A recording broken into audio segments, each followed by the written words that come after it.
Wildwood. Come out Thursday, September 12th, for a morning training session with Chief John Yar of the Lakewood Fire Department, hosted by the New Jersey State Fire Chiefs Association. Chief Yar is the chief of department of the fastest growing and third largest municipality in the state of New Jersey. Come listen to how he's leading the dedicated members of the Lakewood Fire Department as they continue to transition their department to meet the growing needs of the town.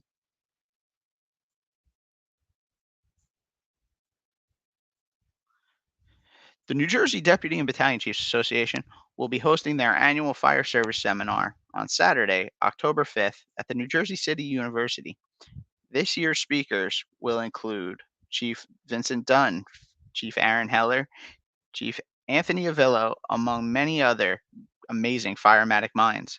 So scan the QR code on your screen and find them on social media to get your tickets today.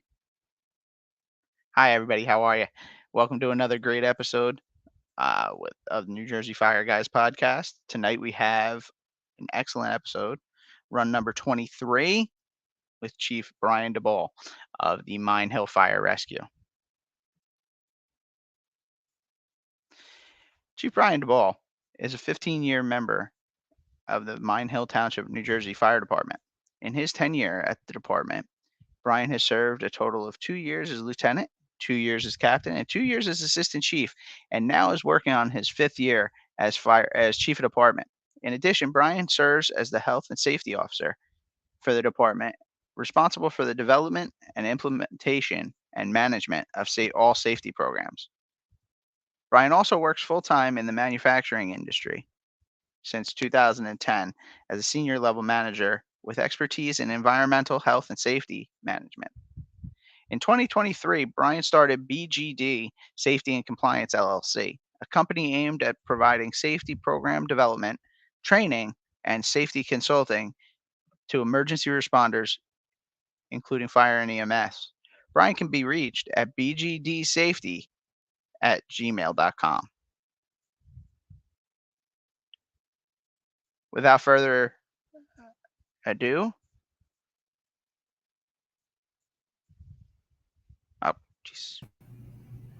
Chief Brian Daboul. Oh, hey.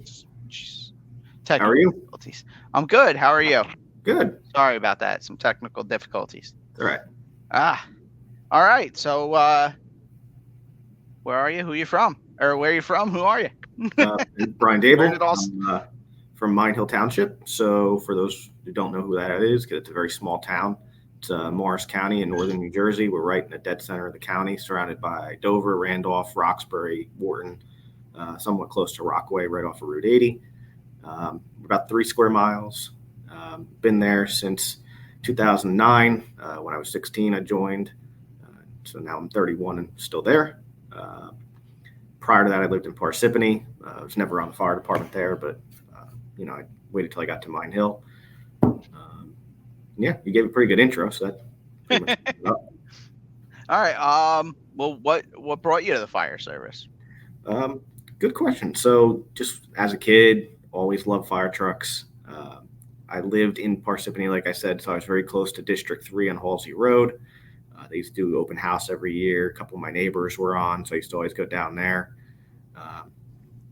Then when I got to be about 15, 16, I went to join the junior program just because I wanted to see what it was all about. I was also in the Law and Public Safety Academy for Morris County VOTEC. So part of being in VOTEC is you get to do an internship. You have to do a certain number of hours when you are a senior. So I joined the fire department when I was a junior, 16, and then used that as my hours for my internship.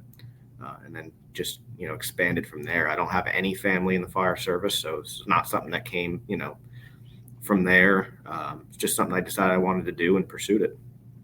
All right. I like that. So tell us a little bit about Mine Hill's department before we get started going off. Sure. So Mine Hill's all volunteer. We have about 25 members right now on the rolls.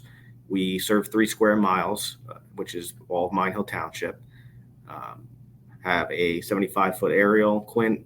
We have 2 engines. Right now I'm down to 1 because one's getting replaced, and the old one didn't quite make it to the replacement time. So the other one's coming in 2025. We have a tanker. It's 2,000 gallons of water. We have an antique engine, a couple utility vehicles, chief's vehicle. Like I said, we're all volunteer. We do primarily fire suppression. We do offer vehicle rescue on a limited basis, just based off of equipment restrictions. Okay. Mutual aid for that. And then we just started doing low angle ropes as well. So we Okay. primarily focus on those three things. Okay. All right. So, and you're up there in, central northwestern Morris County. Yeah, we're kind of near Sussex, but also right in the center of Morris. So Yeah. All right. All right. So, your early years in the fire service. Now, being, like I said in the earlier show, being and really it coming from me, I was surrounded by firemen my entire life, so I don't know what brings somebody who doesn't to the fire service. Like somebody who, like I went to kindergarten, and I thought every kid dragged their dad to the firehouse every night when he got home. Like I didn't understand that other kids didn't have that. So like it's hard for me sometimes to understand like I'm what definitely makes. raising one of those right now. Like, so I have a son who he's my only 3 years old now, just turned 3 in April. Okay. And he is constantly asking about the firehouse, wants to go there every night, sees the chief's car sitting outside in the road. He's telling he's FaceTimes his grandmother or whoever he's Yeah, that's my talking to. dad.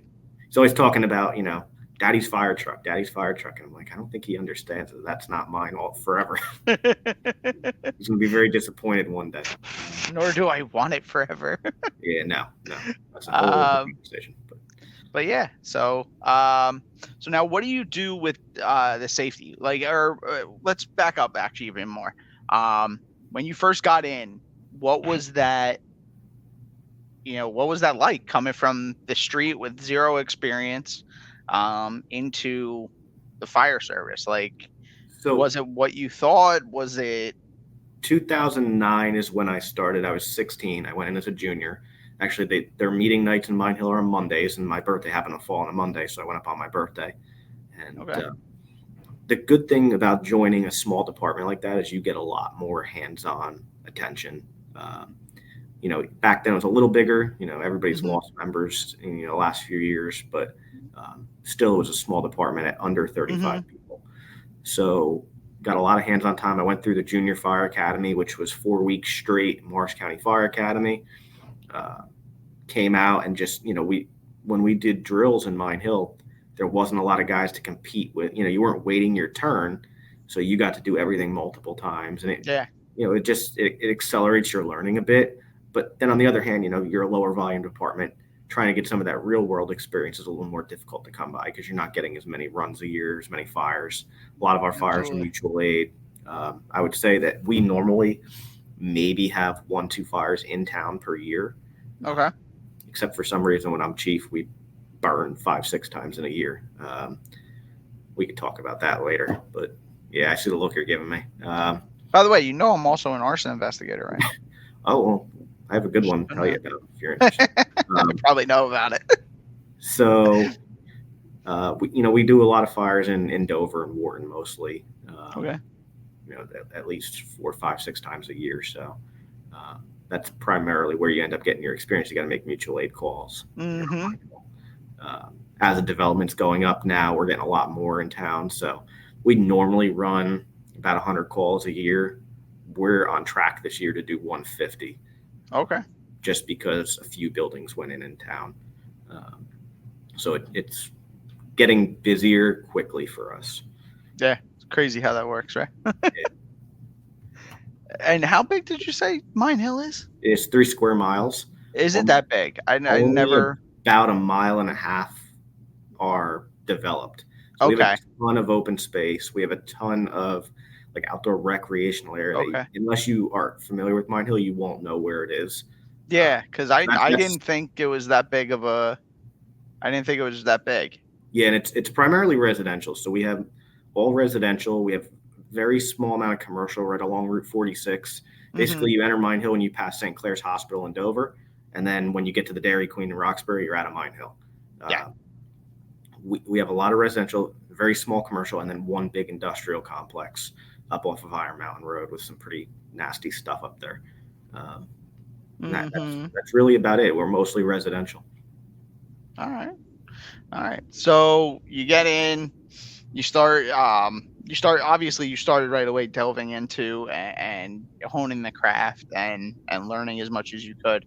Um, what kind of So I've also, I'll back this up even more. I've seen your presentations on fire engineering's podcasts um, about the upcoming OSHA standard, and you've delved into the many different cancer researches, and you know what do you're we'll get into the cancer research first because I think one goes into the other hand in hand, and OSHA's behind the 8 ball, but they're trying to stay up to date, I think. And I think we in the fire service are, you know, trying our best to cut our nose off to spite our face. But let's get back to the cancer research and initiatives that you've done and you've looked into and you've studied on. So you're referring to the article I did on autotoxic chemicals. Yes. So it's kind of hard to say where it started. I forget, something happened, came up. So I do occupational safety and health for a living. And one of the things we have to do in private industry is hearing conservation program. There's a whole standard within OSHA for hearing conservation. It really doesn't end up applying to the fire service because there's exceptions for emergency response. So the only time in the fire service that you really need to wear hearing protection is when you're running saws or stuff for maintenance, for drills, for non-emergency activities. When you're doing emergency activities, you're exempt. Like you'll never see a guy on a roof wearing earmuffs doing ventilation because it interferes with communications, it interferes with the other PPE. So there's exceptions. In private industry, it's different because we're not doing emergency response. You also have to be in a hearing conservation program. You have to do noise monitoring. You have to identify where the hazards are coming from, try to abate those hazards, and all this fun stuff. So working on that end, I came across, hearing conservation. Obviously, normally everybody says, high noise levels is what causes hearing loss. But then there's something called an autotoxic chemical. And I said, I've never heard of this. Let me look into it. So autotoxic chemicals are chemicals that go right to your auditory nerve. Mm-hmm. And they can either cause hearing loss or, in combination with high noise levels, accelerate hearing loss. So I'm like, okay, what are these chemicals? So I start looking them up. I'm saying to myself, these are all in smoke, carbon monoxide and hydrogen cyanide and all this fun stuff that's all in smoke. So you start looking into those chemicals also, and they're also all cancer causing. And the way that autotoxic chemicals end up getting in is either by inhalation or absorption. So when I'm sitting there reading this, I'm saying, I've never seen anything about this in fire engineering or in any of the publications. I wasn't aware of it. I like to think I'm a safety nerd. When it comes to the firehouse, the guys always joke with me about OSHA shit. They're climbing a ladder the wrong way. They're like, oh, you can call OSHA on me? They're busting my balls all the time. No, I'm just going to suspend you. Yeah.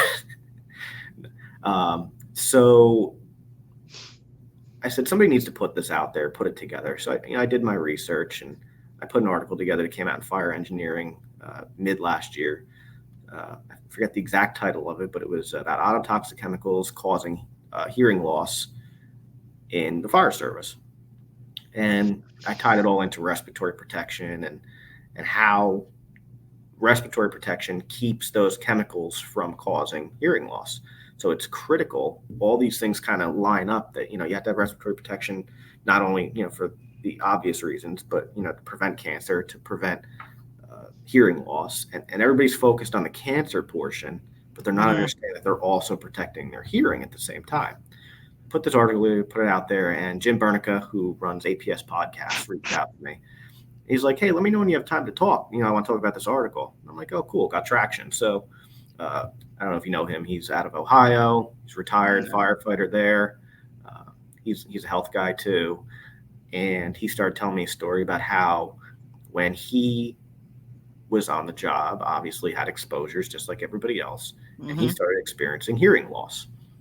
But every time he went for his hearing exams, they kept testing him, saying, "Oh, we don't see anything. Everything seems fine." But he's telling them, "No, I really can't Because hear." that booth, Yeah, there's something wrong with the system. yeah. He's telling them, "No, I can't hear." And funny thing is, I experienced some of the same things that he was talking about, where when there's background noise, it's very hard for me to make out some things that people are saying. Yes. And also, when somebody's talking to me while I'm trying to listen to something else, like I can't hear both. It's very weird. It's hard to describe. It's hearing loss, but without what you would think is hearing loss. It's almost like it takes away your comprehension of one Correct. and your ability to separate. I So get it. I've had a little bit of issue with it myself, but he was having it on a more severe level. And finally, he found a specialist that went back to him and said, "It's because of your work. Because of what you did for years, this is what happened." And he went back and tried to go through workers' comp and was all denied because there was no, Of course there was. there's no No good real, studies out yeah. there to back it up. There's no documentation. So I'm sure we'll talk about the coming OSHA stuff, but exposure reporting is what would help you with that. Mm-hmm. When you report every one of those exposures, 10 years down the line, when you have that hearing loss, and you can go to your medical file and pull up 70 exposures over 10 years, now you have a case. So we'll get into that more in a little bit. But Or say it's the water you're drinking. Now I'm not talking to the people that may or may not be eligible for compensation according to certain commercials on TV. But if you're drinking water every single shift that you're on duty that may or may not be contaminated, it may happen where stuff changes. it's true. Can't blow June. So that's where I ended up coming up with that article, and that's how it got out there. Mm-hmm. I've had a lot of people reach out to me since California, all parts of New Jersey. People that I never realized this. Thank you for putting it together. Yeah. I use everybody else's information, research, and just kind of pulled it all together for the fire service in a quick article that made sense. And see, honestly, that's really what we need. I told Dan, not to cut you off, but I told Dan Madrikowski. I was at a B shifter conference down in Phoenix in 2018, and I sat in his class, and because I forget what study it was, but he said right in the study, you can't push fire. You can only push the products of fire. And I sat in his breakout session and with the full, I think everybody sat in that breakout session with the full intent of being the guy who raises a hand and goes, "Yeah, well, you've never been in a real fire before." And the way he explained everything in the study, he explained it like a normal human being, not like a science textbook. And everybody, like, it made sense. And I actually raised my hand and told him my entire intent, just like same exact wording I just used.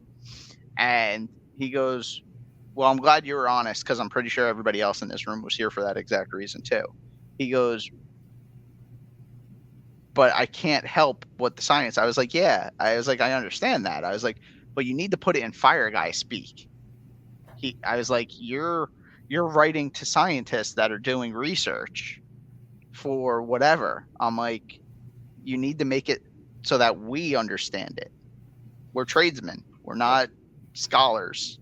Yeah, if you haven't read the article, go take a look and you just go into fire engineering and just type my name into the search bar. The articles I've done will all come up and you'll see it. Mm-hmm. And then there's a podcast also discussing it. I've done 2 podcasts with APS, one discussing that article, another one discussing the new OSHA standards that are coming. But yeah, that was my complete intent, was just to, I kind of had an epiphany moment where I'm reading through this stuff and one thing's leading to another. And I'm going, okay, if I do this for a living, I'm reading about this stuff all the time. And I didn't realize this. How many other people don't realize this? There may be some that do and just haven't put it out there and haven't shared their knowledge. And that was the complete intent, was just to get it in front of people. Hey, we're all talking about cancer prevention. You literally have to do nothing extra to protect your hearing from these things. It's just now making those cancer prevention efforts even more important because it's serving 2 purposes. Mm-hmm. There's no extra work. You do the same stuff that they're saying to do for cancer prevention, and you're saving your hearing as well. All right. Now, has there been any research as to what kind of protection the hoods are giving against this? Um, I haven't read any myself, so I can't really answer that. But at the end of the day, the problem is not so much what level of protection, but how often they're being cleaned. So if you clean stuff after each use, where you have a heavy exposure, versus a lot of departments just don't clean stuff. That's where the problem becomes, because now you're absorbing it over time. So every time you put your gear on for a fire alarm after you had a structure fire, Mm-hmm. and you're sweating, you're absorbing that through your skin every time. Mm-hmm. So that's really the bigger issue. Is not so much the stuff's rated to keep the toxins away from us on a limited basis. You have to clean it and you have to maintain it.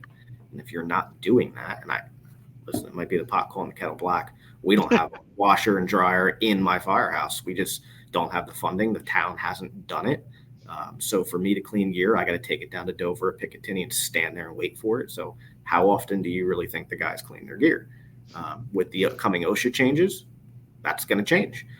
There's gross decon requirements in there, and then there's requirements to continuously clean your gear after. You can't just keep using dirty gear. They want a clean cab. They don't even want dirty gear in the cab. I don't know how we're going to do that. No. Where's it going on the way back, and what am I wearing on the way back? Am I going to be in my socks? We don't have two sets of gear. We don't have the budget for it. Well, and see, that's one thing a lot of people don't understand.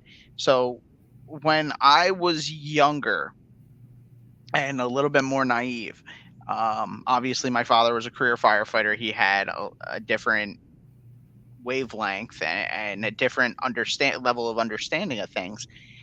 And I was like, why can't all these departments do this stuff? And he's like, well, because I was like, he's like, because they don't have the money for it.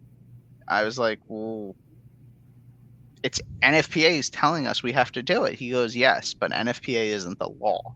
I was like, okay, well, how? I was like, so we only have to follow the law. We don't have to follow NFPA. Like, I didn't understand the line between recommendation and law. That line's about to get really blurry with this new regulation. Yes, it is. Yes, it is. And see, here's my new mindset. This is what he broke it down to and explained it. He goes, once they make it a law, if the state of New Jersey takes NFPA and goes, this is the new law, you have to follow it. The state of New Jersey has to be able to fund it for everybody that can't fund it for themselves. He goes, because how do I come into a department that can't afford red helmets and tell them they can't be firemen because they don't have red helmets? So it's funny you say this. I'll address this now. So the federal government's going to have to come up with a lot of money. So right now it's only a proposal, the new OSHA regs, but it's an unfunded mandate if they push it through as it stands, because there's no funding for it. Yeah. Now, I held a class in Denville for the EMS Alliance in Morris County. I have a class I do for OSHA compliance, kind of reviewing what the current regulations are and also what's coming and the new stuff, summarizing it, because it's 600 and some odd pages that people just can't comprehend. So I went through it. It's what I do for a living, and I broke it down. So it's about a 4-hour class, and I had people in there that by the end of the class, they're getting angry. I'm like, don't shoot the messenger. I'm just telling you what's coming. I didn't create this. Interpreting it for you. I don't necessarily agree with some of it either. It seems like a lot at once. So somebody asked me the same question. Well, it's against the Constitution of New Jersey. They have to have funding for it.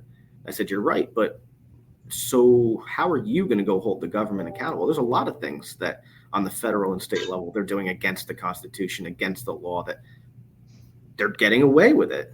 Wait a second. Never. Don't make this political. The guy just got shot the other day. I don't want to. It's my birthday, by the way. I'll never forget. Trump got shot while I was eating my birthday dinner. It was wonderful. Well, there's that. It was an experience. But see, now you know that our shows are taped somewhat live. But please continue. So we're having this class, and the guy says to me, they need to have funding. And I said, okay, go tell them that. I'm waiting for the same thing. I do think that they need to come up with funding for this. The Mine Hill Fire Department, where I'm on, we operate on $80,000 a year from the town. That's our operating budget. By the time I maintain trucks, do annual testing of equipment, buy a couple things that I need, That's put it. some training in there, and It's maybe done. 2 sets of gear a year, I'm shot. I got That's nothing. done. After that, I argue with the town every year. Hey, throw me an extra 10,000 let me get one thing done. If I wasn't on that department and had to hire consulting help for all of this safety stuff, I'd be screwed. And a lot Yeah. of departments are. And that, that's kind of why I started my business. Not that I want to, charge everybody a ridiculous amount of money. I try to charge a fair amount that I know departments can afford, but I could offer that help. I Well, can't do and it for see, free. I wish I could, but even that, like these, you just said these departments are screwed because they have no money, and some of them don't. A lot of them, don't even know how screwed they are, or that they're screwed at all. So that's why I've been trying because to. we don't know what we don't know. This class I put together, I've been trying to get out there. I've, like I said, done 5 times now. A couple departments hired me to do it internally, like Rockaway Township. They're a big department, so they justified having their own. I did a couple open enrollment in Mine Hill where I got a couple guys from each department. I did Morris County Region 3 Mutual Aid. I just did one in Denville the other day, like I said, for the Morris County EMS Alliance. So trying to just get the information out there. Yes, it seems like information overload, but if people don't know, they can't start to act. And what I'm trying to tell everybody with this new standard is, while it's a notice of proposed rulemaking right now, and it's not law yet, everybody thinks, oh, put your comments in. They keep extending the comment period. It's going to get, redacted or it's going to get shot down. No. You're looking There's at the no train way in that's coming hell. down the tracks. They've been working on this since 2007. Yep. When you look at the activities that OSHA has to go through to put a notice of proposed rulemaking out, they're not just going to throw away 15 years of work. So no, it's a train that's on the tracks and it's coming. Yep, they've extended the comment period 3 times. It ends on the 22nd of July. This rule will be coming. So what I'm telling everybody is stop fighting it. Yes, go make your comments on valid concerns. Pick a few things that are really an issue, but start working on what you can now. Because when they implement it into law, that's not the time to scramble. And I talked to one department the other day. I don't want to use names, but the captain called me and he said, hey, I've seen the class you're doing. This is really great. I want to get you to talk to my chiefs.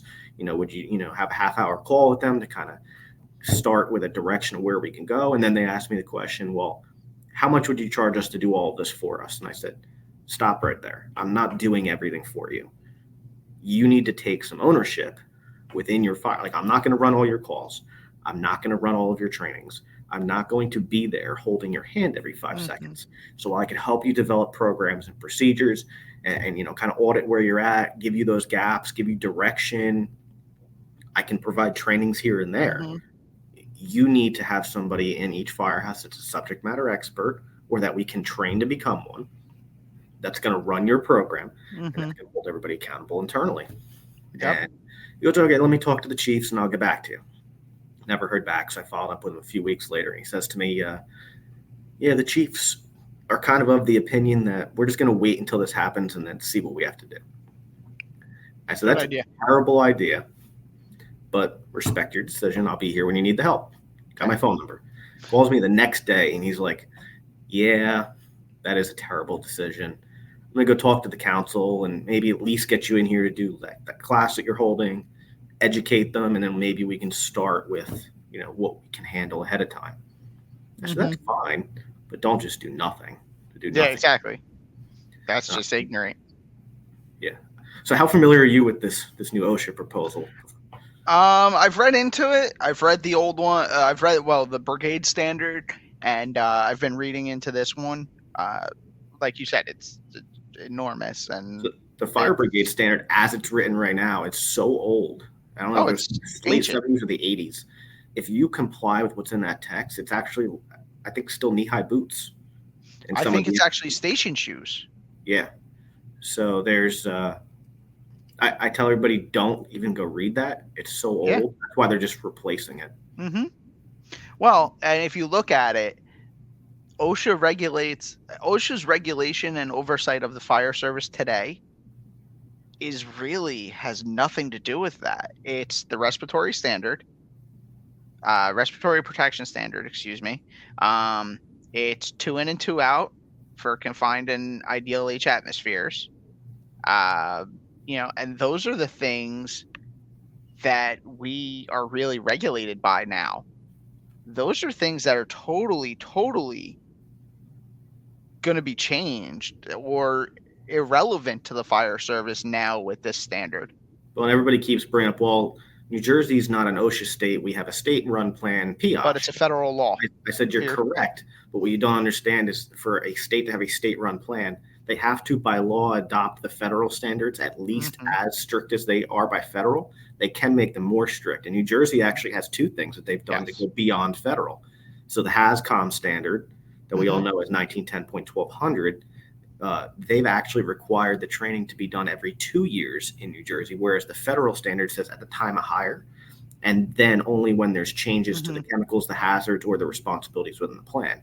Yes. New Jersey says, in addition, you have to minimum do it every 2 years. My department, I deliver it every year, just because I think it's something that's worth doing. And then also, if you look at, and I had this conversation again the other day in the Denville class, when people teach HAZCOM, if you're looking to hit basic minimums to say we're compliant, it's a quick 1 hour training going over GHS labeling and placarding. But if you care about your guys and you would like them to survive, then you would do the way I run my class, which is where you have GHS, obviously. We also review NFPA 704 and we review DOT placarding because it's all hazardous communication labeling. But what are you going to see as a first responder when you pull up to a building? A 704 placard. When you pull up to a vehicle, a DOT placard. You could easily get confused if you just look at GHS. So, for example, GHS flammable symbol is on a lot of DOT placards, but depending on the color of the placard, a flammable symbol on a blue placard means water reactive, not, hey, throw water on me because I'm flammable. So I hit all three, and then I somewhat implement the ERG into my HAZCOM training, so it almost becomes borderline hazmat training.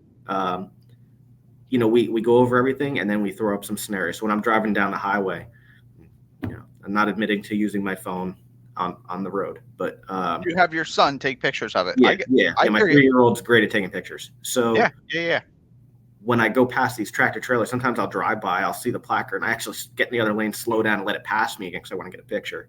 And I use all those pictures for my trainings. There's some nasty stuff going down Route 80 in Morris County. Let me tell you, some of the stuff that I see is crazy.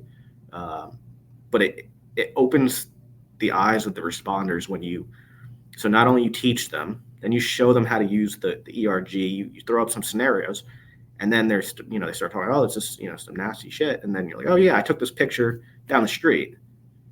And then it kind of opens their eyes to, okay, so not only am I just sitting here checking a box that I'm filling out the HAZCOM training for the year, but I'm actually implementing it and it's within my community. So that's one. I kind of got off on a tangent with HAZCOM. Other change that OSHA makes, or POSHA makes more strict in New Jersey is they have what they call the firefighter standard. Again, I won't get into the details of it because this new proposal from federal OSHA is basically going to override that. It's going to make that obsolete. So the current standard has stuff in there about rope, about gear.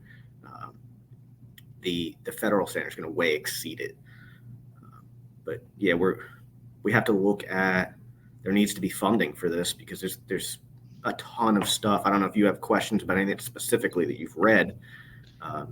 There's so much I could talk about it for the next 6 hours. But I don't have anything specific, but I mean, what kind of FAQs are you getting? What kind of so the two big ones? Well, I shouldn't say two. First, let's start with what they're not doing. So everybody thinks they're trying to dictate staffing levels of trucks, how many you need to roll out the door. It's just not the case.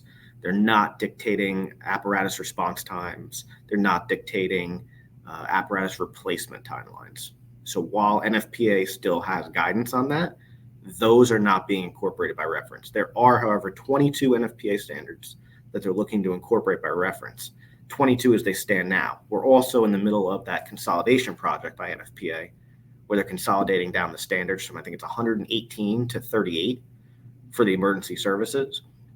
So they're Okay. going to, at the final rule implementation, reference those consolidation standards. So while they're saying 22 right now, it may only end up being 5 or 6, depending on which ones they fall under. Okay. It's hard to tell until they're done. But the standards that they're referencing, making them law, are all the ones that cover PPE. So now your gear has that 10-year replacement timeline, all the training. So they are, and this ties into one of the frequent FAQs I get is with training. So all interior firefighters are going to have to be trained to what's currently NFPA 1407 for RIC operations. So even if you don't run a RIC team, any interior firefighter has to hit those JPRs within that. You can do that through...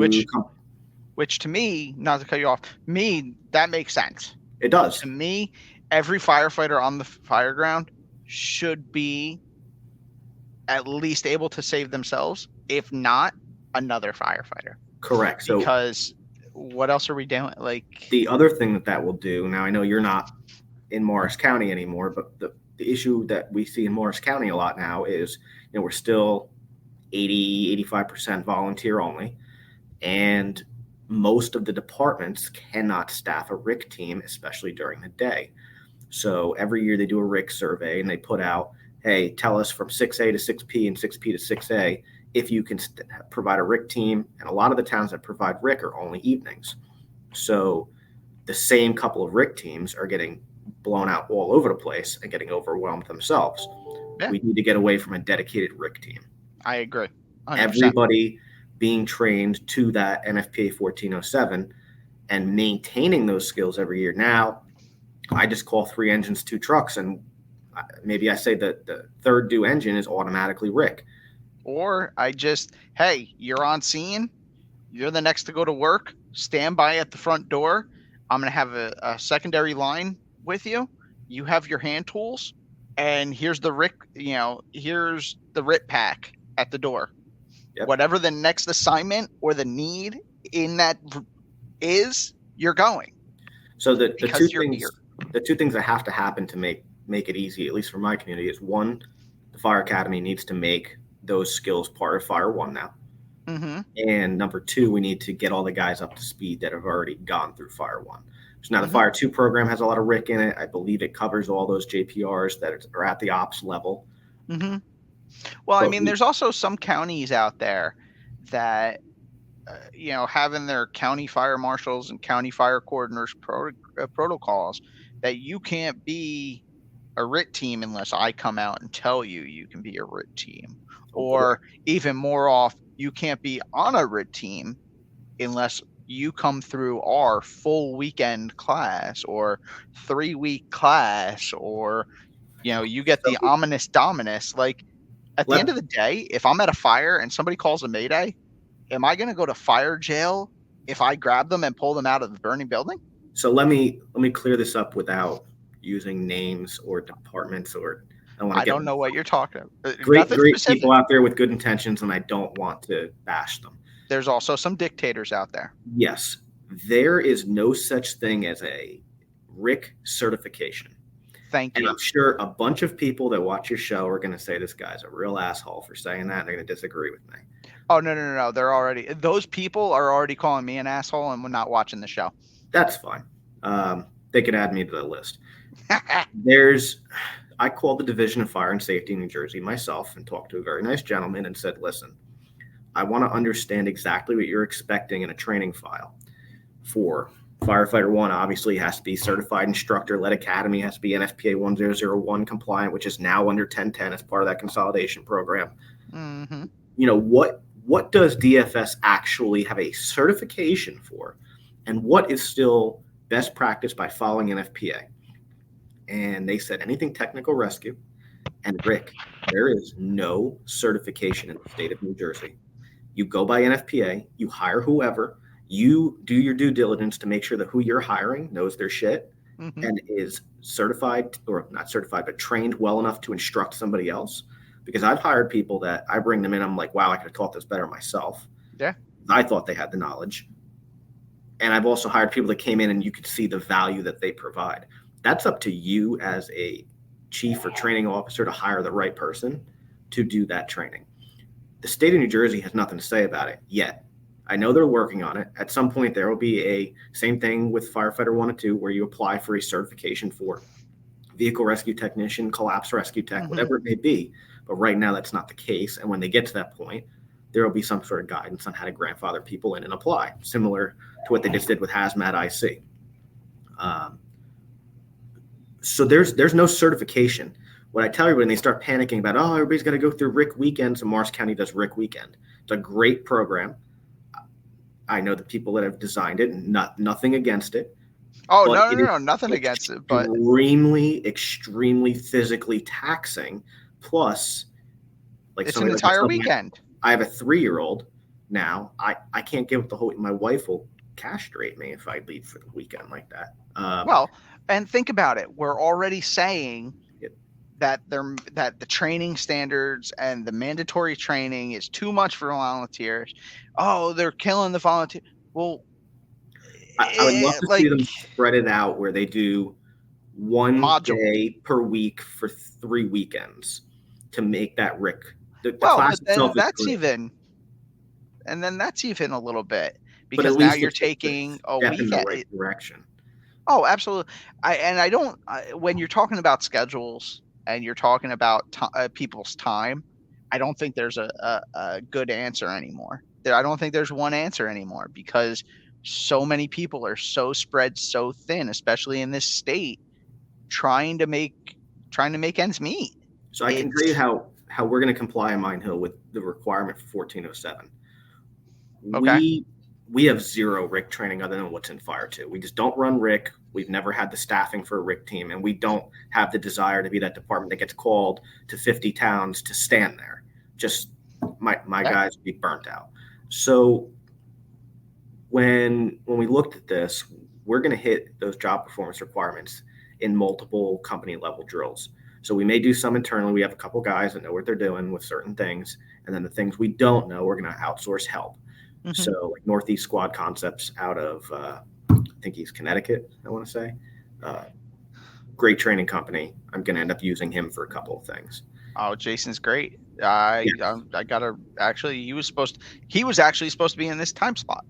Oh, He was supposed to be this Thursday, and he had something come up. He had to change dates, so now we're trying to reschedule. But so I yeah, got. Jason's great. He actually started. He started in Picatinny. Yeah, I think he was in Booton too. Yep. So we're going to use him for some of the stuff. But you can do so like on a weekly drill night where you're there for 2 hours. You could do above grade rescue. You could do below grade rescue. You can hit those skills and check off those boxes as long as there's documentation, and you at the end of the day are compliant with those RIC requirements.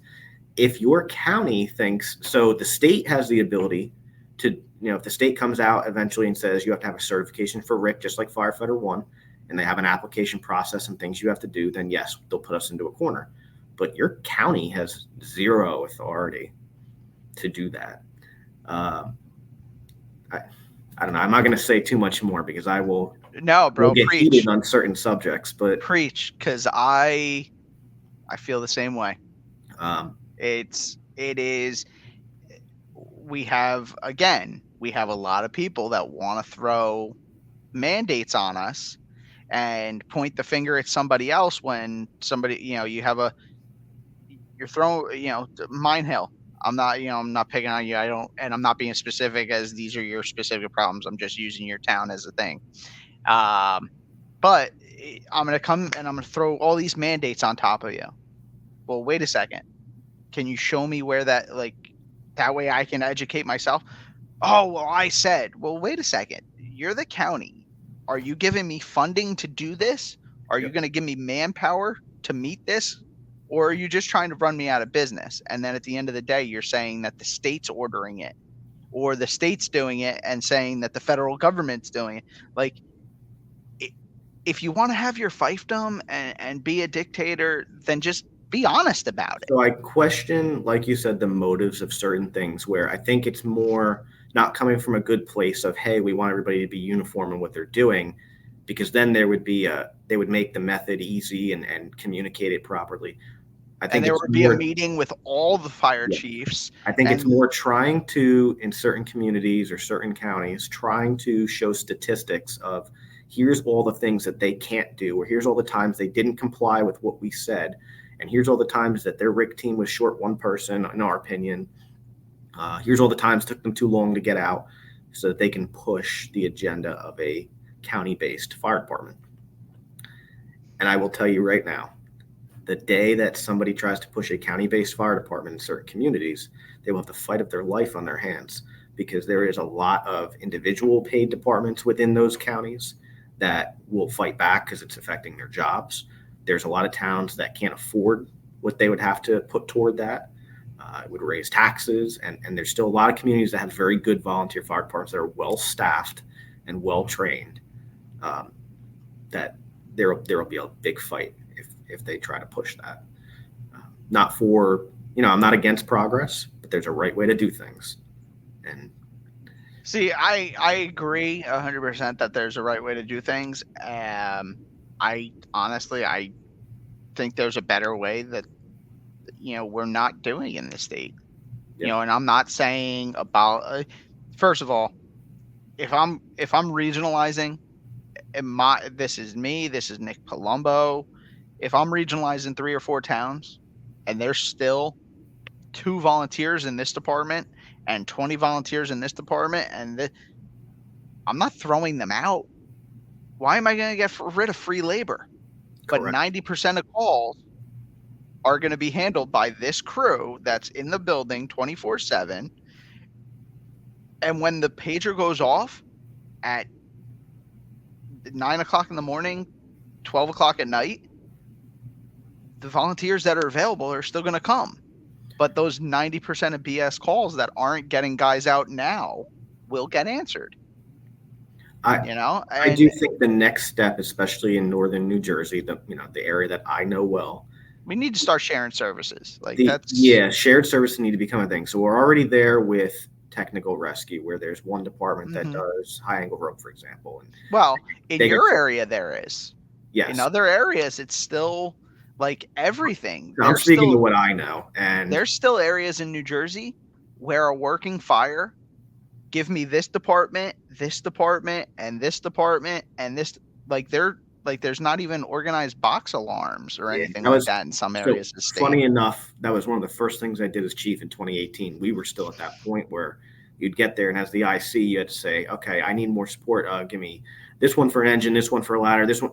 And it was too much thought involved. So we went and we sat down and we did box alarms all the way up to third alarm. Anything past third, we default to the MAC coordinators to figure out where they could pull resources from, because you started needing a lot of backfills at that point. We did run cards for each technical rescue discipline. We made that change, and it's scary that still not a lot of people doing that. But on top of that, like I said, we need to start regionalizing. So like right next to me is Dover and Wharton. They're both smaller towns too, but Dover is extremely populated. Dover has a paid department, still combination, mostly paid though. At some point, would it make sense for there to be a more regionalized sharing of resources there? Obviously the problem is that the mayors and administrators of the towns aren't all on the same page, and they need to play nice with each other and come up with a regionalized agreement. Are you saying that New Jersey's politicians have an agenda? I would never say that. And don't want to give up control of dollars? Exactly. But there, if every time one of those 3 towns has a fire, we're all getting called anyway, which is the situation now, wouldn't it make sense to have one big department with multiple resources, multiple firehouses, all those members where you could regionalize training? I mean, I'm still trying to do that. So when I offer trainings in Mine Hill, I'll invite neighboring departments to try to regionalize the training anyway, so we're all on the same page. We try to do stuff with each department around us. It's got to start going that way. It does. Otherwise, it's that king in the mountain concept where this is my 3 square miles. I need to be able to do everything in this 3 square miles, and I'm not calling anybody, and I'm in charge in this 3 square miles. Well, that's great, but if you're offering a very subpar level of service with 3 people, versus I can combine with two other towns, have 10 square miles of service and have, the Yeah. equivalent of a higher level of service. Yeah. I agree. It's very, and I am familiar with your specific area and the circumstances in that area. Um, it's kind of like the mafia. Yeah.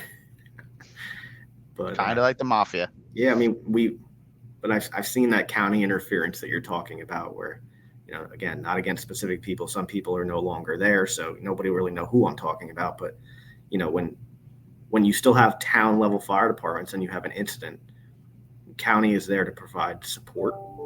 They're not there to take over. They have no right to take over. One of the best things that I saw, so me being an OSHA guy, I know all the regulations very well, and an email went out a couple years ago, and it was reminding everybody about the facial hair requirements and a comment that the mutual aid coordinators would be taking people off of your scene and forbidding those departments to respond mutual aid if they didn't comply. And my response back was, if you ever step onto one of my scenes and try to overstep command, you will have a problem on your hands. You come to command and you let command have the safety officer address that. Now, if they choose to implement a county official to be the safety officer because they're short staffed, by all means. But Yeah. we still have home rule in our towns. In the state. Yeah. Chief Jay Sims from Freehold was just on a couple weeks ago and was talking about that. Who Jay's also a former county hazmat responder, and a former councilman himself in Freehold Borough. I mean, it's the laws are the laws, and when you come, whether you're a county coordinator or not, when you come to my fire scene, you're here to serve me as the incident commander. And let me say, I don't know who all listens to this, but for the guys from my county, I will say we have not had any issues lately. Lately, There's been some changes of historical. management over years, and the current group that is in there is the right group and the right people and Okay. doing the right thing at this point. Prior to that, had some issues. No longer having those issues, at least not right now. Okay. All right. That's a good thing. But yeah, other stuff that comes up with the OSHA regs. So we talked about Rick. So they are referencing the NFPA standard for fire officer, incorporating it by reference. Mm-hmm. So a lot of people have fire officer level 1. In my department, there's only 5 of us that have it. There's been talk for years of that becoming a requirement to be an officer. That's now going to be part of this. So all that speculation, it's here. If they pass the OSHA regulation the way it stands, you will have to have fire officer level 1 under NFPA, which the state of New Jersey has. You can't just say, yeah, I meet all these requirements. No, you have to actually go take the class. It's a New Jersey controlled certification. My question, which is not clear within the text of the OSHA proposal, is they just reference the NFPA standard.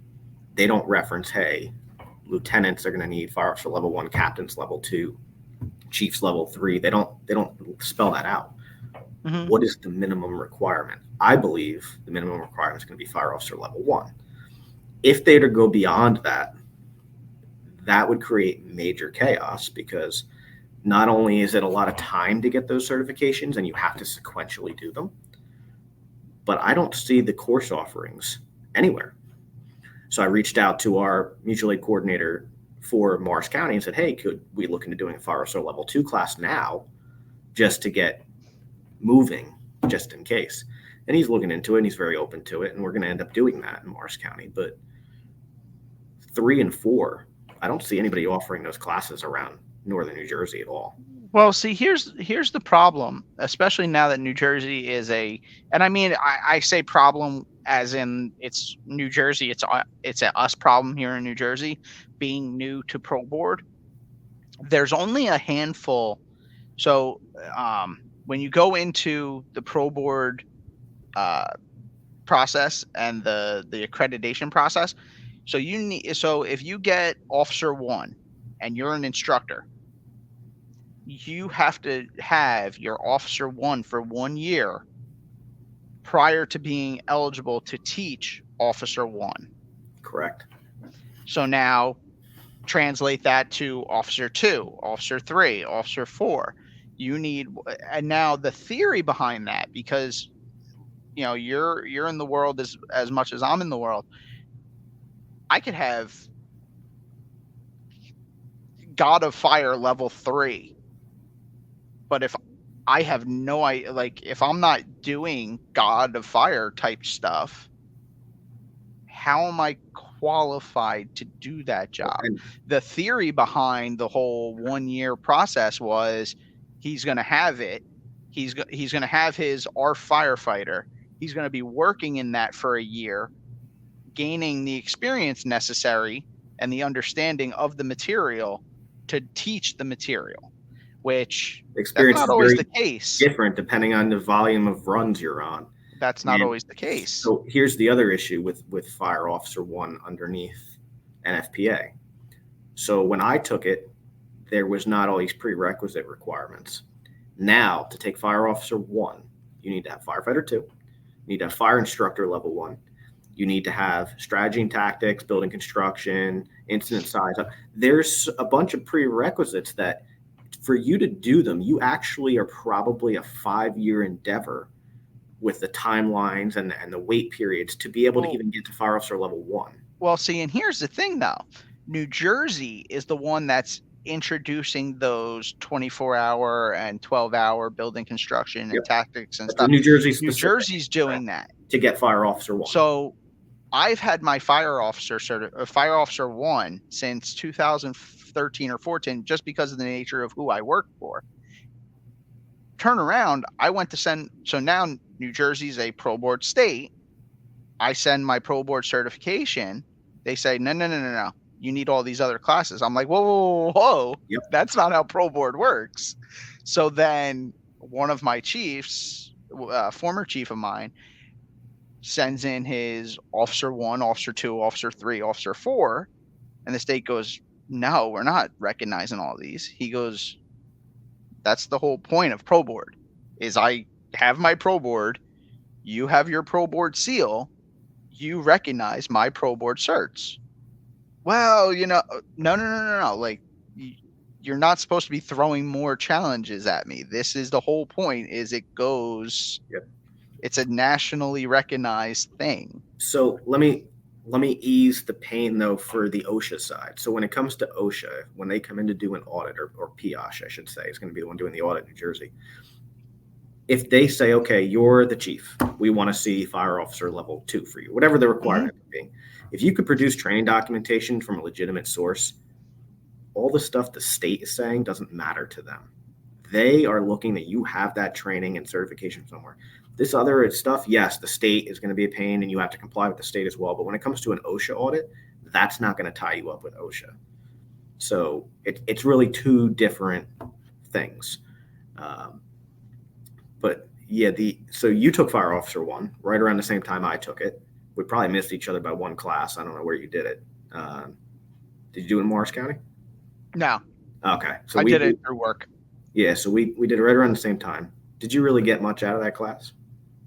I got to tell you, like, I've been reading every class that my dad went through. I read, like, I was a nerd. Not like a school nerd, but like a fire nerd. So like it was red and it had pictures of fire trucks in it. So that was the book I read when I was a kid.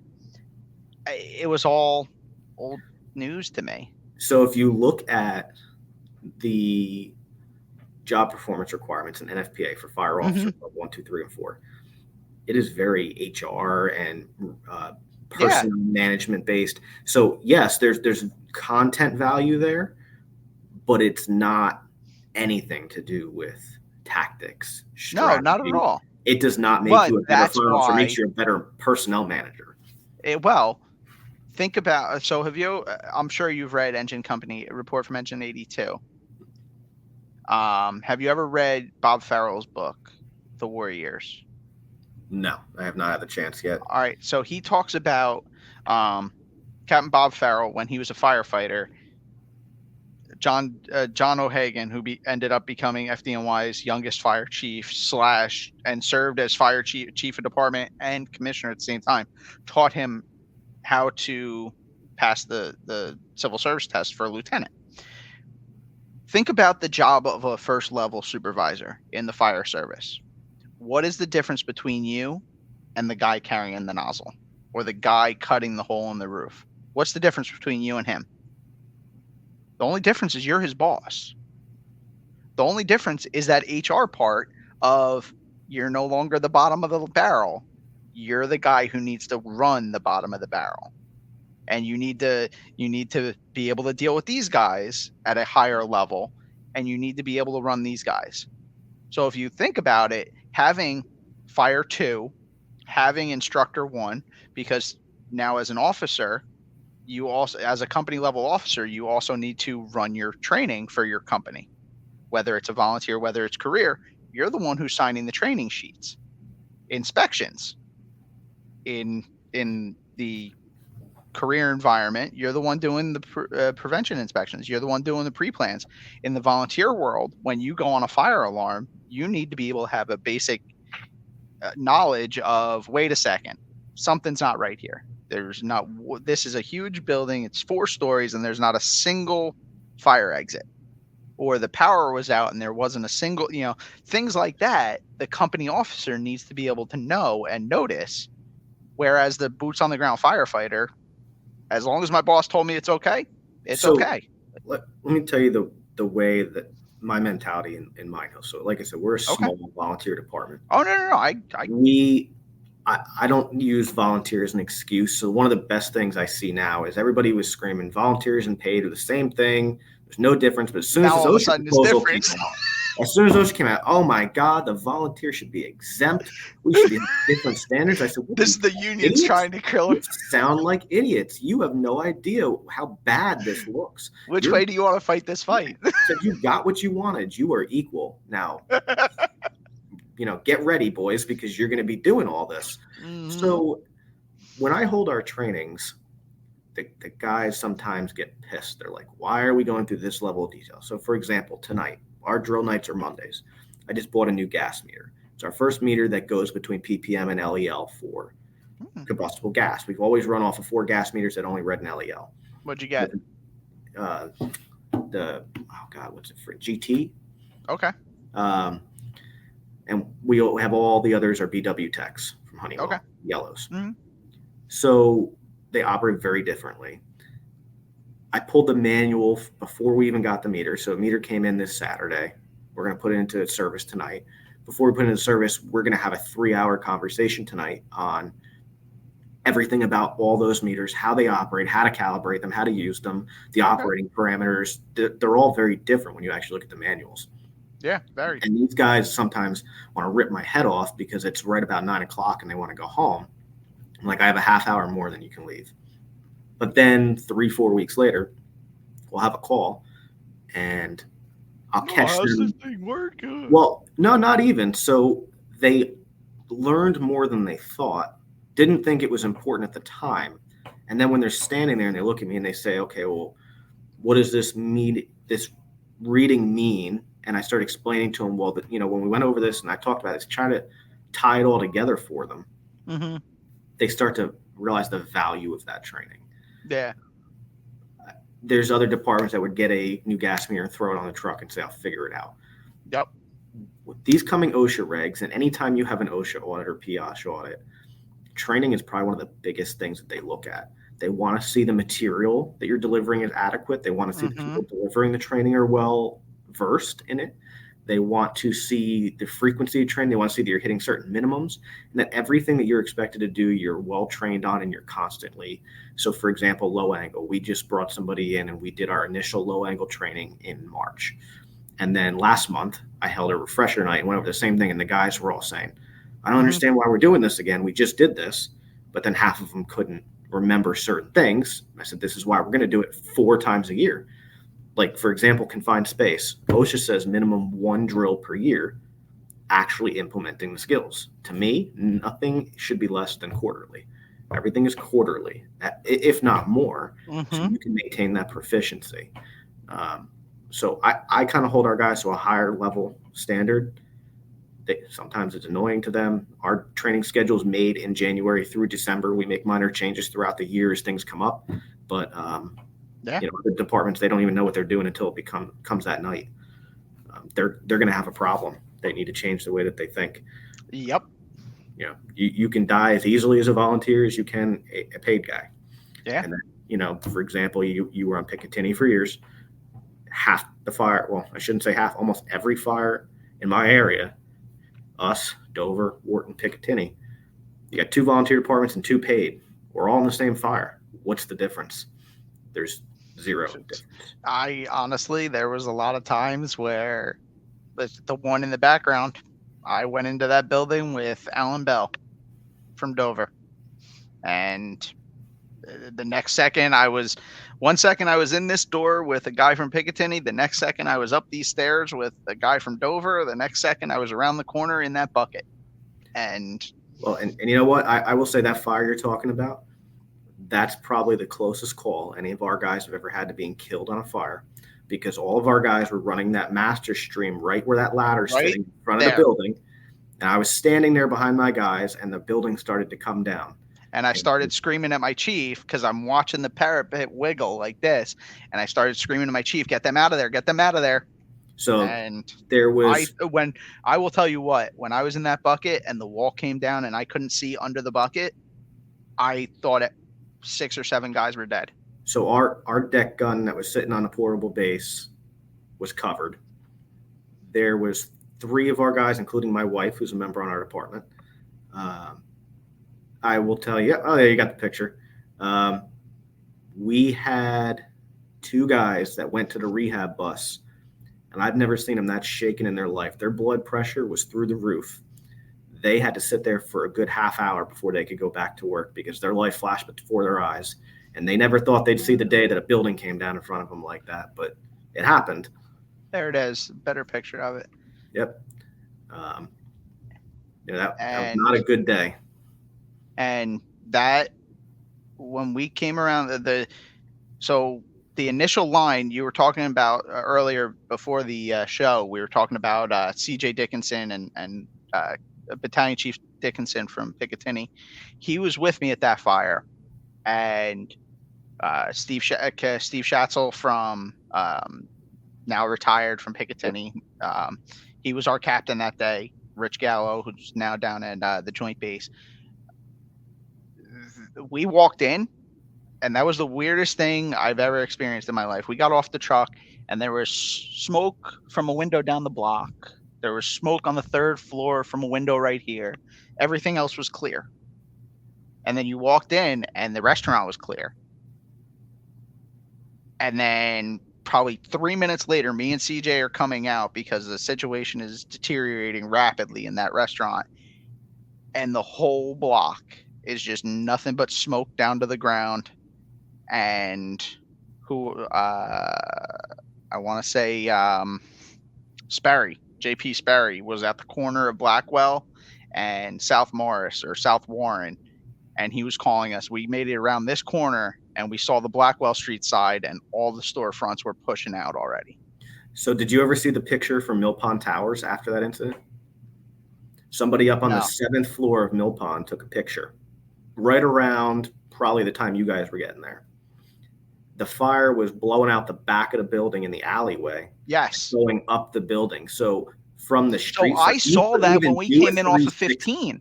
There was no way to do a 360 on that building because of where it was. So we came in off of Route 15, and I was behind the officer on the tower, and I looked as we were coming around, and I could see the entire perimeter of what we now know was was one building.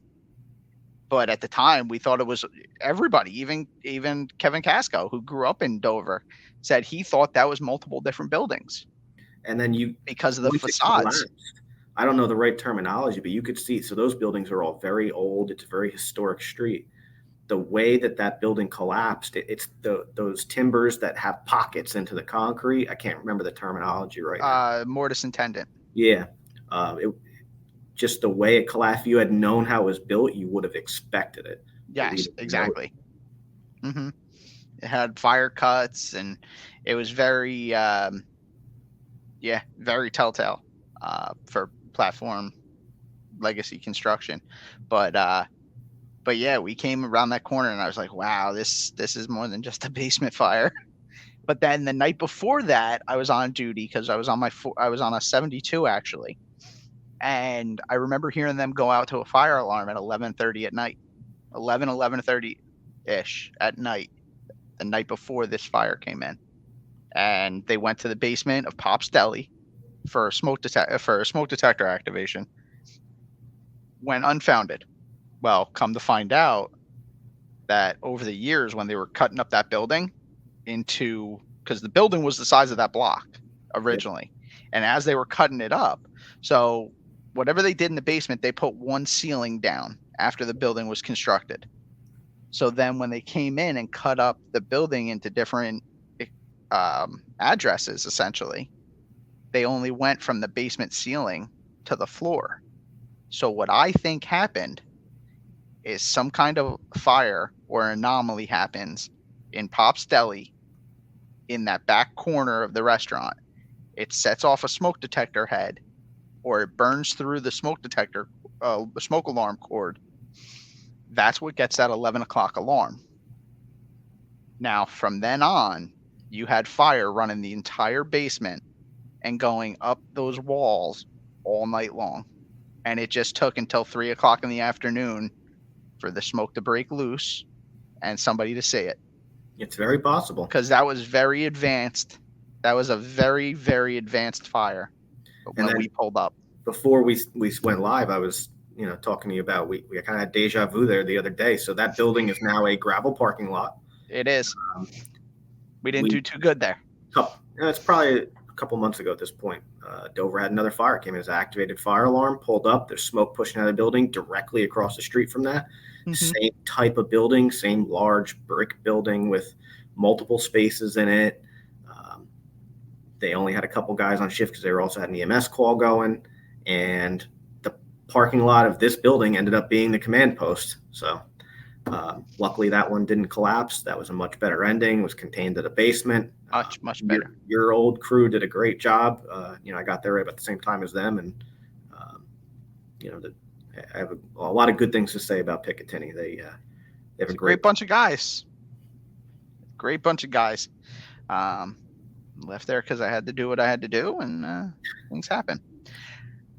All right. So, do you have anything else you want to hit on or touch on, or? No, I mean, the OSHA stuff I could talk about for hours. It's just there's so much of it, and it's overwhelming. It is. What everybody needs to understand, and that's the reason I put this class together, we can jump back to that, is, I kind of talk through what we're already supposed to be doing, and then these new coming proposals and the process. So when you just read it, you just see a list of a million things that has to be done. But if you actually understand OSHA regulations and how things tie together, you'll see they're outlining where to start without really telling you. Okay. And how it ties into the next step. So you're supposed to really be starting with a community risk assessment, which ties into an emergency response plan, ties into a risk management plan. There's a whole bunch of SOPs that have to be part of that. There's a lot of training that has to be put in place. If you just start picking at one thing a week, and even if that's a lot, one thing a month, you'll be in a better position than having nothing. And progress is better than nothing. Well, and if you look at it, all these pre-plan, all these, like you said, these little bits that they had, FEMA's been pushing us to do this for years. The USFA has been pushing us to do this stuff for years. ISO has been pushing us to do these things for years. Like you said before, with the guys that want to go, oh, we're one job. Guys, it's one job. Even career fire departments are behind the 8 ball on stuff on this stuff right now. I talked to one the other day. It's crazy. Again, I won't use names, but I was doing the class in Denville, and there's a couple paid department representatives sitting in there. And when they came to me, I said, well, who do you have that does this? Large paid departments that have over 400 guys that should have a dedicated health and safety person or somebody at least with that responsibility. And they said, nobody's doing this. Don't know who's going to do this. So it's not just small departments that are going to struggle with this. Well, we were talking about the NFPA requirements and pro board certifications before. How many people in the state of New Jersey have health and safety officers? Have the safe health and safety officer certification? How many So, people have incident safety officer certification? so You know, incident safety officer in New Jersey, there is a certification for, there but is, health and safety officer, there's not. there's not, but So we can push it. we should, and my goal by doing these classes is to identify those people within their departments that are going to fill that role, and then say, hey, listen, if you know how to do A, B, and C, but you don't know how to do X, Y, and Z, hire the help to do X, Y, and Z, learn from them, and then manage this. So that's kind of the point of the company that I started is, yes, I could do training like everybody else and Mm-hmm. whatever you need, but I would love to be able to identify that person in your department, work side by side with them in developing these programs, so Mm-hmm. that by the time I'm done, you hand it off to them to manage. Yeah. That's the point of consulting, is to guide them through the process and provide that Absolutely. expertise, not to do it for you forever. I'm not Exactly. coming to do it for you forever. Then I'm an employee and you need to pay me benefits and you need to, come up with a nice salary, not just a consulting fee. And but that's honestly that's the way people want it now is I want to pay somebody to come in and do it for me. But meanwhile, at the same time, I want to be the guy who goes and risks my life to fight a fire.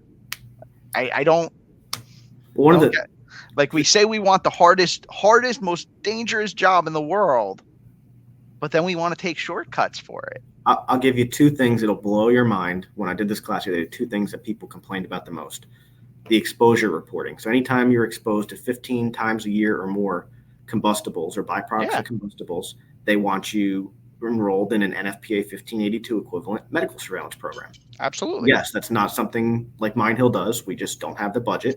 We're going to have to find the budget. That's one of the biggest things we have to budget for, is medical exams every 2 years. Do you But guys, not to cut you off, yeah, do you encourage your members to get involved with the Daboul physical? yes, yeah, we have numerous that have Daboul gone physical. through that. Mm-hmm. But we've just 15 times a year includes burnt cooking, car fires. Like, Yeah. most departments hit that number. That's hard Oh, to absolutely. not hit that number. It's yeah, exactly. Like you just said, it's hard to not hit that number. Yeah.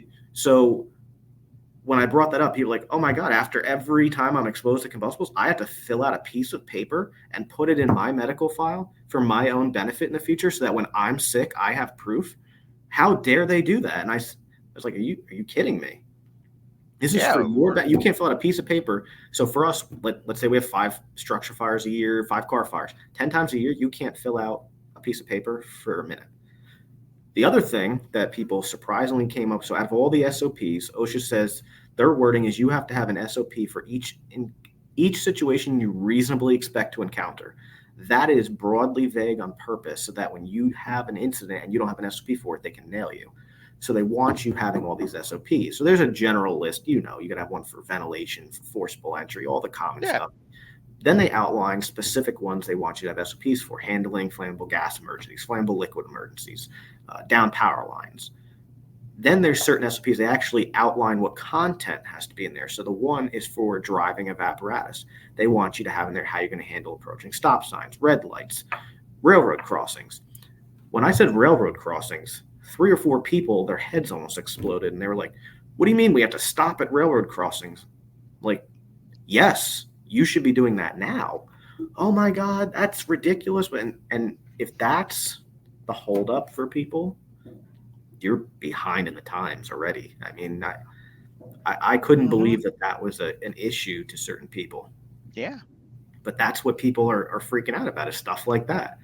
Well, I know a couple departments that, all volunteer departments, that when their trucks need to be transported to get work done on them, the chief, no, if you don't have a CDL, you're not driving it, because that's against the law, and I'm not losing my life and my livelihood because the volunteer fire department. and he refuses. He's like, either you send some of the whoever's doing the work, send somebody. If I can't get a CDL driver to take the truck, and I honestly, I respect that. Like, good for you. Put your That foot down. I'm actually very surprised. I've never heard of somebody going Yeah, to that because extreme with the CDLs in a well, I volunteer. think it's also because he's a CDL driver himself. Yeah. Um, Not that it's wrong. I'm for a just surprised career, that somebody's but enforcing it. he's very like parades, any emergency function. If that truck's going on the road, it is going to have a CDL driver behind the wheel. That's And the first I've ever heard somebody doing that. That's a yeah, good thing. but if you look at the law, I don't know if this spurred from something in the past, Yeah. like an incident or something, but yeah, that department is very much, if you don't have a CDL, you do not drive this truck unless it's a call. Wow. It's the right thing to do. Yeah. But like that's the type of thing that nobody, like if you said that to a department right now, how many people would flip out that, oh, it's been that way forever? Well, it's been against the law forever. Speaking of driving, so let's hit on that for a second. So Okay. Send it. NFPA has requirements for driver training broken down by type of vehicle. Yeah. And you should be creating a form outlining all those items. You have to do X amount of left turns, X amount of right. So again, I'll take the heat. Mine Hill's never done it. I'm working on the sheets right now. It's going to be part of the OSHA standard. It's always been on the list to do, but our driver training has always been go grab the old guy that's good. He'll take you out on the road, and when he says you're good, you're cleared. We'll just sign a piece of paper that says you're good. That's well, not. and you know what? You could even reach out to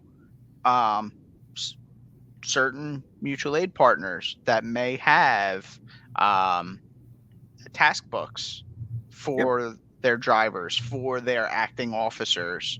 I'll put it out there. Picatinny. Before you acted, you had to go through a task book. So that's the best way to put it, is you're going to have to do that task book to be compliant with a lot of things in this standard. Yeah. And you know what? I don't disagree with it, because I've also been on a fire truck where Monmouth County has their communications broken down into zones. You have East Response, North Response, and Central. I know a fire department where the guy that was in the officer's seat goes, so when you're, and again, I have faith in the individual that told me this story to believe that it actually is true. The kid in the officer's seat, riding as an officer, thought that the radio automatically sensed when you were in the different areas and changed the frequency bank. I wish. Like the supposedly the other three guys on the truck didn't understand the question that he was asking until they started like delving in and asking more questions based on what he was saying. And that's essentially what he was asking them. As we go from north to central to the south region, does the radio automatically change? But this is a guy that department's officers and chief officers deemed qualified to ride as the officer that day. Yeah, what I will say though is, on behalf of that person, at least they're asking the question. Yeah, most people wouldn't. True. That's it is. You're 100% correct. But how long had he been an acting officer and had no idea how to work the radio? Yeah, I've seen that problem a lot of places. Not even just with that, but same thing with apparatus. I mean, there's a lot of videos on YouTube, and I saw one the other day. The guy gets to a fire, and the helmet cam guy walks up to grab the hose line, and the pump operator say, "How do I turn this line on?" I'm like, what? How are you even behind the wheel of that truck? I mean, even in our department, we don't have a great written program for driver training. I'm working on it, but we have certain standards that unless you really know how to operate everything on that truck, the pump, the lights, the aerial, whatever is on that truck, you don't drive it. The driving is the easy part. Absolutely. And with these standards coming too, they even outline, so for those who have tillers, when you're training the tiller man, you have to have a way to secure the trainer. So Yeah. again, I don't have a tiller. I don't know how it's done now, but I'm assuming a lot of people just sit there in the cab next to them. There's requirements for harnessing that they're outlining in this new standard, that you either have to be harnessed or an add-on seat that can be clipped in, so you have two seats temporarily. Yeah. For the trainer. Yeah. So I know I've never been in a department that has tiller, but I've seen they have like a hook-in seat on some trucks, and in some trucks they have an eye, essentially a ballistic-proof eye that you would clip your ladder belt into and sit there while the guy's driving, while the guy's learning. Yeah. But again, I don't know if there's anything more up to date than that, because I haven't been fortunate enough. Yeah, no, there's so like I said, it was about 680 pages that came out in this OSHA standard, and we talked about the training, we talked briefly about the medical surveillance, and there's a lot to take to heart and figure out how you're going to do. So one of the things that I've told everybody is, sit down, make a list of all the things that has to be done, X off the ones you already have, and then sit down and look at what's left. What can you do, and what do you need help doing? And spend your money wisely on the stuff you need help doing. 100%. They're like an exposure control plan or a HAZCOM plan. There's a million templates out there. They may not be the best, but at least you have something in writing and it covers you until you can improve it later. But when it comes to like a community risk assessment, there's just not a lot of them out there. And if you don't know how to do it, or you're doubting what you're going to put in there, go hire some help to do that part. Spend your money wisely. Battalion 1 Consultings. It's true. But no, actually, going back to the exposure reporting, your NIFRs in itself, especially if you're using some kind of online cloud-based, as soon as you click that person went to that call, that goes into their file or links to them, which is why identification numbers for the departments are now, they're saying do not reuse from this person to this person, because if badge number or ID number 7 was John Smith back in the 70s, and now they're giving it to Brian Daboul, well, wait a second. He wasn't even born in the 70s. How are you telling me he was exposed at the Exxon fire? And now that it's all becoming legal documents, now, especially now that everybody's a presumptive state, you're telling the employer, that you're telling the town or the volunteer fire company, depending on how that works in your municipality, that you're liable if this guy gets sick or this guy gets an occupational cancer.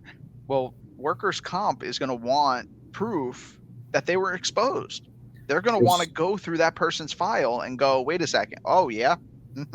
There's a lot of opportunity with the electronic programs to handle your NIFRs to automatically handle a lot of these items. I mean, there's even maintenance modules for apparatus and such, and training documentation. The problem is, again, you need to have the budget for that program.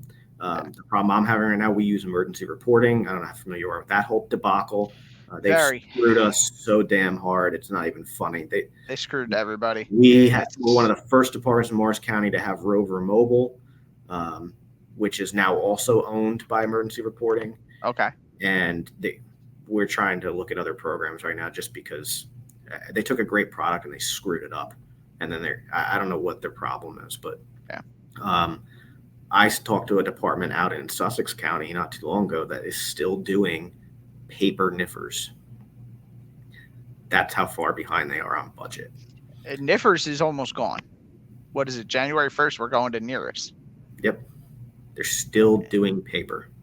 That's fucking insane. Imagine having to do all those on paper. Like, we're spoiled. The county enters our times on the card automatically. Yeah. Imagine going back and figure out those times for every single incident. Write full narrative for every single incident. Yeah. So that's what I said. Those are the departments that are going to have a problem because they're still trying to keep up with that stuff, let alone the new stuff.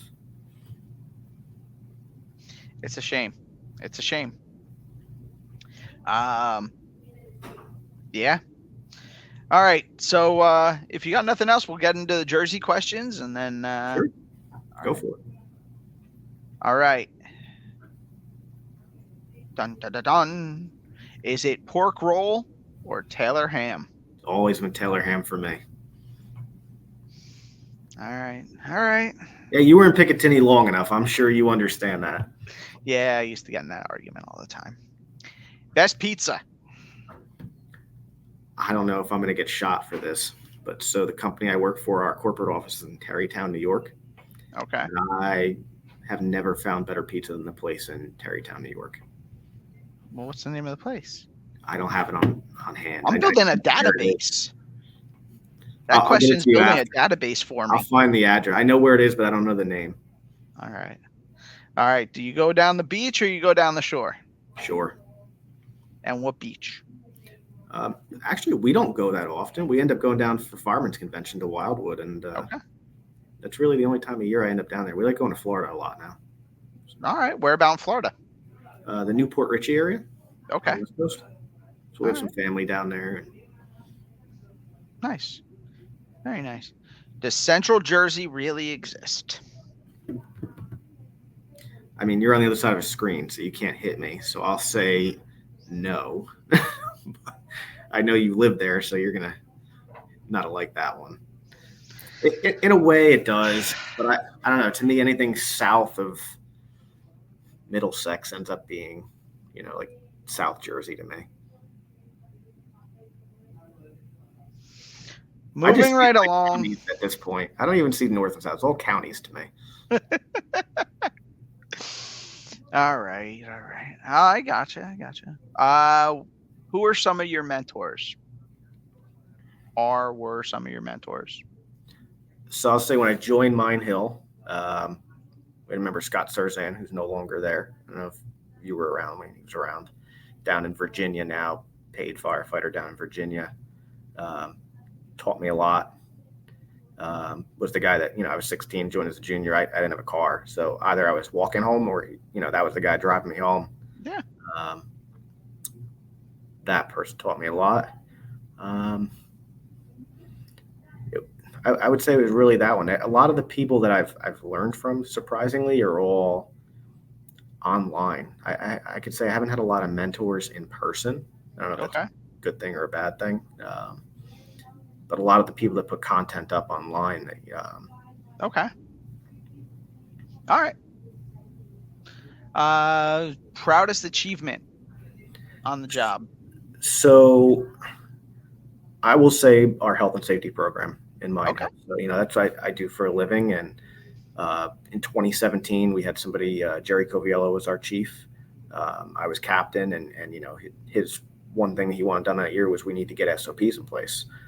And I agreed. It was still something we didn't have great SOPs. Okay. And after that, we had an OSHA audit that occurred. I was the assistant chief at the time when the OSHA inspector or POSH inspector walked in. It was because of a complaint that was made that was false. And we went through the whole process, and I didn't realize how much I knew and how much I had gotten done until the OSHA or POSH inspector sat there and said, you should really do this for a living. You'd probably make good money doing this. You're talking about, I go to a lot of firehouses. Not a lot of guys have this knowledge, and kind of took him up on that recommendation. Okay. But yeah, that was probably one of the best things I've done. And, I did have the designation of youngest chief in the department. So when I became chief in 2018, I wasn't supposed to be, it was supposed to be 2019. 2018, the chief ended up having to leave. So I moved from assistant chief to chief 3 months into the year. I did 18 through 21. And then I did this year again, because the chief that was supposed to be doing it had to leave. And when I became chief, I was 22 years old, first time. And it was just unheard of, but yeah, it worked out. I didn't screw it up. So that's a good thing. I didn't screw it up. No, yeah, you know what though? It's the scary fact. But who else is there anymore Yeah. in a lot of departments? You got young guys and old guys. Everybody else is out working, providing for 22. I'm guessing you didn't have a family at that point. No, my wife was a girlfriend at the time. We lived together, but she's on the department, and I was going to say it looks like she's not exactly opposed to you spending time at the firehouse. no, I mean now we have a 3-year-old. The challenge is, all right, who's going, what day, when, who's available? Do we have a babysitter? Yeah. So, But at 22, you didn't have that problem. yeah, no. Actually, funniest story. We had a person struck by vehicle in 2020. That's your idea of funny? 2020. No, I started that off wrong. So 2020, I'm person just busting struck by a balls. vehicle, ended up being a fatality, but right down the street. And my wife was 2-3 months pregnant at the time. And she's on the department, and she's in the car with me. And I said, "You're going." She was there 3 months pregnant doing CPR with me. All right. Yeah, no, I'm out. All right. Last question. What advice do you have for the fire service? The past, the present, the future. I hate to keep going back to safety, but I will tell you that it's the most rapidly expanding thing right now in the federal government. OSHA is extremely well funded at this point, and they have a lot of directives that they're trying to fulfill. And if you can't figure out how to operate safely, you can't put good training together in front of your department. Mm-hmm. It doesn't matter if you run 1 call a year or 1,000,000 calls a year. Training is everything when it comes to safety compliance, when it comes to your life. And, if it's a cold night and you don't want to be outside, do something in the classroom. Knowledge is great. Hands-on is great. It needs to be a good balance. You can't be in the classroom all the time. Or you can't be outside all the time. Yeah. But your training program is really everything. Absolutely. Especially for us, we like I said, we only run about 100 calls a year. We're on track to do 150 this year. Yeah. Of those, we maybe run 10 fire events. If we're not training all the time, we would have no idea what we're doing, because how often would we get to do it? So it's amazing, right?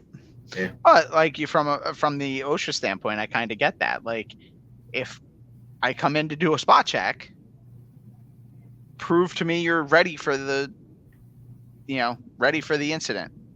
Now, if I come in because, God forbid, somebody got hurt or killed, prove to me you were ready, and this was just the reason I take training so seriously as the chief of the department is, what people don't understand is, yes, we are volunteers, but that does not make you less liable criminally.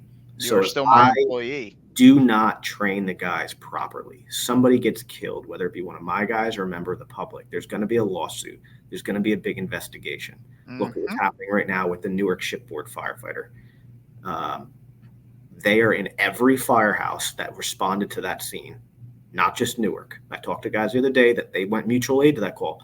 They went to every firehouse, or every fire department, I should say, and they're screwing every one of them equally. Yep. Afterwards, everybody wants to point the finger, and I don't need to be the guy that loses my house and my income and my family's on the street because I was lazy and didn't train somebody properly. Or because I was busy being everybody's friend. Yeah. Well, I mean, I can tell you, not that I've lost friends, but there's a lot of people that were better friends before I was chief, and it's lonely being at the top, and that's what people don't tell you. And I've quickly learned, and my wife says, "How do you sleep so well at night after you argue? Get into a big fight. You know how the volunteer firehouse is. There's arguments over everything. How does it not bother you more?" And I said, honestly, at the end of the day, everything I do, I look to see, is this better for the department and better for the residents of the town that I serve, and covering our legal liabilities. And if it meets those 3 criteria, I can give a shit less who doesn't like it and who I pissed off. Because if you're not pissing somebody off, you're probably not doing your job right. So at the end of the day, you can be my friend, you cannot be my friend. You can go join the department down the street, and I'll read about your obituary after you guys have a major incident because you didn't do any training. But it's not going to be under my roof. I say it probably at least once a week. Dr. Harry Carter. I don't know if you're familiar. I hope you No. are, because um, he was a retired fire chief officer from Newark, from battle days, and he grew up. I grew up the next town over from him, where he volunteered. Told me a long, long time ago. He wrote a lot of the original books that were on a lot of the original promotional exams in New Jersey. He told me a long time ago, Nikki, if you're the boss and everybody is happy with you, be careful, because you're about to lose your job. Or they're all lying. There's never a time as the boss that everybody on both sides of you, because everybody has a boss. No matter who you are, everybody has a boss. There's never going to be a time where everybody around you is happy with your decisions. I mean, even as the fire chief, my boss is the town administrator who happens Yeah. to also be our mayor. It's the way our town is set up. And let me tell you, when OSHA came in, they proposed $73,000 in violations back in 2018. Mm. I was not in charge, not a reflection on me, but I fixed it. And we ended up paying none of those fines because they're very flexible with volunteer agencies and as long as you're doing the right thing. Well, and But that's the thing. They don't want to hurt anybody. what I was getting at is the town made it clear that we are the employees of the township. At the end of the day, they're responsible for those fines. They're responsible for the equipment. Mm-hmm. And I have to report to the township. So if I'm Yep. not doing the right thing, they're going to find somebody that's going to. Yep. It's not just I get this Chiefs car and I get to wear this white helmet and I get to be in charge and it's so much fun. To be honest Yep. with you, I tell my wife all the time, I wanted to be a fireman from the time I was little. Had all little Tonka trucks. It was the coolest thing. Got to be a fireman. It was great. Then I wanted to be an officer. And every time I got a position, I wanted to be the next position. Well, I got all the way to the top. And let me tell you, I enjoy the experience. I do love doing it. I won't say I hate it, but it's a fucking miserable, miserable experience sometimes. I've never wanted to be a fire chief in my life. It's a lot of work for no money when you're volunteer. Yeah. Well, not even that. And I'm sure it's a headache. Like, I saw my dad go through his chiefs period. I've seen hundreds of fire chiefs, and even when you're on vacation, you're not on vacation. Like, you are still worried about those guys, or at least you should be, as a fire chief or as a chief officer. You should be worried about your men when you're there, when you're not, because they're still your responsibility. One of my organization is still your responsibility. One of my biggest things, if any of my guys listen to this, they'll agree with this. I don't know how to let go. I don't want to say I'm a micromanager, but I know what I've built and what I do daily. And I know that I take things to a level that most people won't with detail. And to me, to let go and possibly have something backtrack is hard. So I've had a really hard time bringing other officers up the ranks. I have a good group right now that I trust. So I'm trying to bring them up to the positions one at a time. But to me, yes, this is volunteer. Being chief is volunteer. We get a very, very small stipend in my town. It's not even worth mentioning. But it is a full-time job. It's a job. A lot of responsibility. It's not a hobby. It's not, I can't make it today. If you can't make it today, you better be making it tomorrow to make up for yesterday, because stuff doesn't go away. It can't just not get done.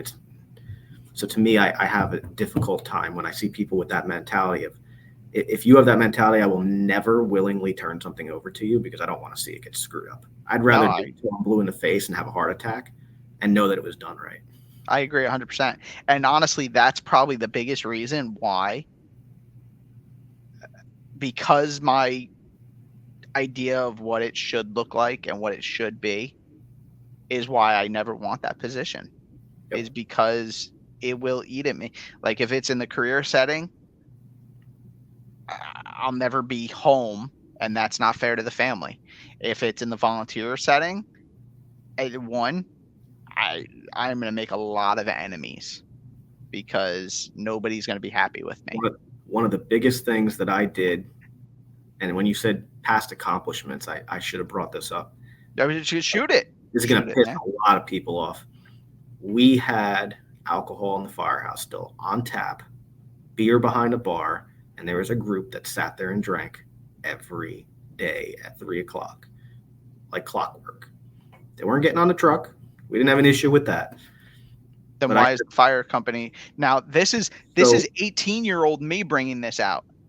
Then why is the fire company providing you alcohol? So there was a couple of elderly gentlemen that they were, they'd served 50 years, and that's what they did. They sat there and they came to meetings, and by all means, enjoy yourself. You're not getting on a truck anymore.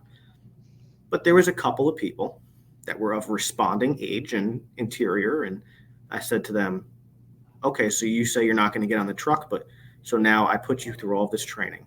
I pay for your PPE. And when that whistle goes off, you now are stuck sitting here intoxicated, even if it's one beer. The second that beer touches your lips, you're not on my truck. Done. That was my policy. Done. And you now took a service away from the town by choosing to drink. And I'm paying for this. So I respectfully told the people up front. We had some other issues. People did stupid shit while they were intoxicated, and no, I can discuss on here, not on calls, just in general, stupid shit. And I said, I'm gonna at the next meeting bring up that we're removing the alcohol from the firehouse. It had to go the way our department structure had to go to a vote, and they kindly told me before the meeting, young man, you don't want to do that. That won't be good for you. I said, really? Well, now you can go fuck yourself. Now I'm going to empty it out of the firehouse right now. So I went up, I took the kegs out. I brought them back to the store they came from. The guy says, oh, you already paid for this. I keep your money. Consider it a donation. I don't want them back. I took all the hard liquor out of the firehouse. I dumped it down the drain. There wasn't a drop of alcohol left in that firehouse. How are you alive? And I lectured everybody on, if you ever threaten me again over something like that, it'll be your last day here. And there's not been a drop of alcohol in a firehouse since. People don't like it. I can tell you if the Mine Hill Fire Department ever closed, there'd be multiple departments that would never let me join just out of fear that would happen in their firehouse. That's awesome. There's just no place for it. I don't need the liability. I don't need to deal with it. See, I was 18 years old and I asked that question. I'm like, why? First of all, I was 18 years old in a fire company vehicle going to a liquor store, picking up the alcohol and coming back to the firehouse. I'm like, how? What? Well, no. You didn't purchase it. You have the company voucher. I'm like, wait, what? I'm pretty sure this isn't legal. So we still have the bar, and they, when we have like an event, we'll bring in alcohol for an event or something and have a set duty. That's different. So they still like having the bar there. So I said something this year actually about, we really need space for exercise equipment for the guys. Let's rip the bar out. It's coming. They just don't know it yet. Oh man, I don't know how you're alive. Like I said, if you're not pissing somebody off, you're not doing your job right. Yeah, so. I love it. Oh, no. I'm not saying I disagree in any way, shape, or form. God bless you. Oh, I love it. All right. Do you have any shout outs? Anything? Any classes upcoming that you want to push out there? So I don't have anything open enrollment right now. Okay. The OSHA class that I have put together is about 3 to 4 hours, depending on how many questions and engagement we get. I've been doing that all over the place. I've been talking to a couple of departments right now. If anybody's interested in, getting the information in front of your guys, it's a great class to bring your guys to. Officers, do a regionalized drill where you have mutual aid there. Okay. Bring your commissioners, bring your council people so they hear it from somebody other than you. So, it's a little, you have an SFP putting it in front of them. I do a lot of other classes. So, I love teaching HAZCOM, as boring as it is to some people. I make it really interesting. We talked about how I do that class, the ERG book and all that stuff. I do custom trainings. If you get a new gas meter like I'm doing tonight and you need somebody to really go through the book and put together how to operate it, Okay. let me know. Building programs, SOPs, auditing your program, kind of a gap assessment of what needs to be done. I'm great at all that stuff. Okay. As far as shout outs go, I'll say there's a lot of guys. So being that training is coming is a big change in this OSHA standard. And you need to be trained to the awareness level at minimum of all the technical rescue disciplines, and you need this RIC training. There's a lot of guys out there that are doing good stuff. So Al Pratt's, who you had on here, I hired him to Absolutely. do his collapse class. We're doing that in September in my department. He's a great one for stuff. Absolutely. Revolutionary Tactics and Training out of Randolph, is owned by Mike Venadier. He's the chief of Randolph Fire Department. He's done some Another great guy. rope stuff for us. RPI, we do a lot of training with them. So they're now in Sparta. They just bought Marsar, so they do all the ice rescue stuff. Anything technical rescue, RIT, they're your guys. They do the bailout systems. Partner with those people, and then we talked about Jason before from Northeast Squad Concepts. Mm-hmm. Find these people and use. It's good to have diversity of training too. Like I try not to teach everything in my firehouse just to save money, because I don't want to sound boring, and there needs to be different opinions, different, something that attracts the guys. Say, oh, this is something different. Let me go to that class. Of course. And if you need anything EMT training related, or first aid, or active shooter rescue task force, EMP is owned by the guys at Hanover Township Cop. Okay. So EMP is another good one. All right. Excellent. All right. If you got nothing else, I mean. Well, thank you for having me. I appreciate the opportunity. Definitely. Absolutely. I'm going to put you in the backstage. We'll say our goodbyes off air. Let me just say goodbye and good night, and I'll be back. All right. Take care. All right, everybody. That wraps up run number 23 with Chief Brian Daboul of Mine Hill Fire Department. Join us next week. We have another great guest. Until then, stay safe and have a great week.